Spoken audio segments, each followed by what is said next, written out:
At ngayong araw, ang Makabayan Bloc, ang Gabriela Women's Party, ang ACT Teachers Party List at ang Kabataan Party List ay naghain ng isang panukalang resolusyon upang imbestigahan ng House Committee on Natural Resources at ng House Committee on Labor and Employment itong nangyaring sakuna ng pagguho ng landfill sa Rodriguez Rizal noong February 20, 2026. Malinaw yung mga na-note natin ng mga violations ng Ecological Waste Act. No? Gayon din yung Occupational Safety and Health Act.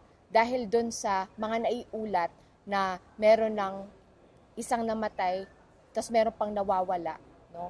At yung nawawala na hindi lang 3, no, kundi meron pang sa ulat aabot ng nasa 50. No? So, nananawagan tayo na magkaroon din ng government rescue operations dito at matulungan agaran yung mga families ng victims at maski yung mga naiulat na mga nasugatan dahil dun sa naganap na sakuna ng pagguho ng landfill.